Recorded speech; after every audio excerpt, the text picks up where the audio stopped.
Today we are discussing the next type of routing algorithm, which is the distance vector routing. Distance vector routing is most popular routing algorithm, and one more thing that this is the dynamic algorithm. Dynamic algorithm means there are two types of routing algorithm. One is the static. Static means whenever the router knows that these are some fixed ways. That means if I am giving the four ways, if first way is not going through, then router will go on the second, otherwise third and the fourth. Means these four options are given to the router in advance. Means these are the four paths you has to follow. If first is congested, go with the second. Second is congested, go with the third. If third is congested, go with the fourth. So that is the static routing. Means everything is fixed. But distance vector routing and link state routing, these are the routing algorithm which are the dynamic routing. Dynamic routing means you don't know anything in advance. All the things will be based upon the runtime. Means if you want to send the packet from one location to another, there we are not aware from which particular path data will go, because every router is going to find out the best possible path. This is the distance vector routing, which is the dynamic type. Here one thing is very important, that all the routers are having their own routing table. Based upon that they find out the next possible path.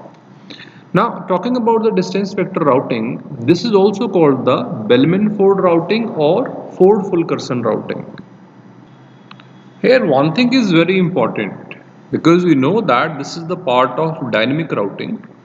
Here each router maintains a routing table which gives the best path to the destination. The meaning is that every router is having a routing table in which all the entries are there to reach the destination in the shortest path. Let us suppose that we are having some routers here. Let us suppose that this is our router. Let us suppose A, B, C, D. Then afterward we are having E, F, G, H and I. So these are the routers which are available. Now assume that the A is our source and D is our destination. Now we can see that all the routers are having their own routing table, just like A is having its own routing table, then B, then C, then D. So like this, every router is having their own routing table. What is the routing table? Routing table is actually the entries of all the routers where we can proceed through a specific path. Let us suppose that I am taking one example to make you understand. Now assume that I am sending a packet to the source. So at the source, that means A, we are having the packet here. Now A is having its own routing table. A will find out that there are two neighbors. One neighbor is B and the another neighbor is G. Now out of that, these two neighbors, which one is at the shortest distance to me? So A will find with the help of the routing table. Now at the time maybe the B is the shortest but B is congested. So what will happen? A will send the data to the G router. Now we are on the G router. G will now find out that E and H, these are the near neighbors, and by which neighbor I can reach to the destination with the shortest path. Maybe we can see that H is more near, but maybe H is congested. So router will take these decisions dynamically on the runtime, that we should not follow the H path. I will send the data to E. Now afterward again there is only one path available, so after E it will send to the F. Now F will further send to the destination. So this way the data from A will be sent to the destination. So A was our source and D was our destination, and we find out a path with the help of the routers, that this is the path which is available. We are not going to consider any previous paths, because here everything is dynamic. Dynamic means on the runtime we will take the decision that if some path is congested, which path to follow. This is the distance vector routing.